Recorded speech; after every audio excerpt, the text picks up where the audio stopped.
So yun guys, dahil nga nakauwi na yung aking jusawa, tuloy natin ng GT bilang buting asawa. Charis. So meron ako dito guys, chicken wing, hugasan ko na siya. So ang gagawin na lang natin is, mamarinate ko siya kasi nag-request siya na gusto daw niya ng chicken wing kasi nga nung wala daw siya, parang ang sarap daw nung ginawa kong chicken wing.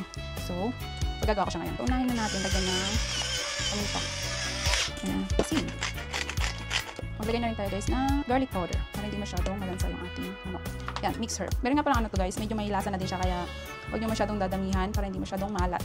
And then, konting olive oil. Mahilig talaga ako sa maanghang. Lalagyan din natin siya ng chili flakes. Mix lang natin. Marinate lang muna natin siya. And after that, i-steam ko lang muna siya sa oven. Miss na miss ni Habi ang lutong bahay. Kasi sabi niya napaka-crap daw ng pagkain dun sa China. Siyempre, pasayahin natin yung ating juice kasi nga, lagi naman niya tayong pinapasay. Charis. Tabi lang natin. Okay. Isunod na natin ang paggawa ng ating tzatziki. Ito nga pala guys, i-ano lang natin siya. I-grated lang natin. And then leave natin ng mga 15 minutes. So, kailangan ganito siya guys. Yan. Kailangan natin guys maging masarap. Magluto. Nagpapahinga nga pala ngayon ng aking jusawa. Kasi napagod siya sa biyahe.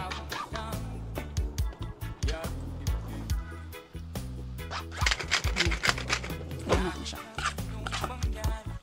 So, habang nakababad siya guys, gumawa naman tayo ng garlic. Okay, gawin natin dyan.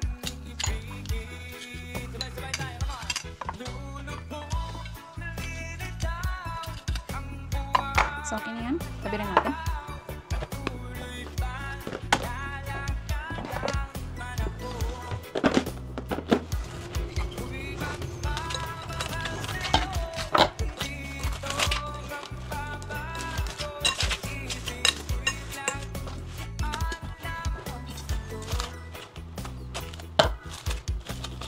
Ayan, tabi natin.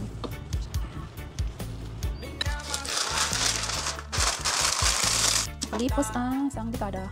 Ready na nating i-bake ang chicken wing. Ayan. Okay lang siya guys na medyo lapit-lapit kasi mag-string naman yan mamaya.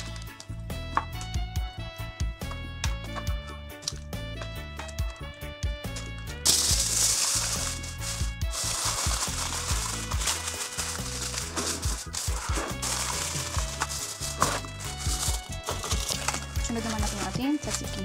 Squeeze natin siya guys.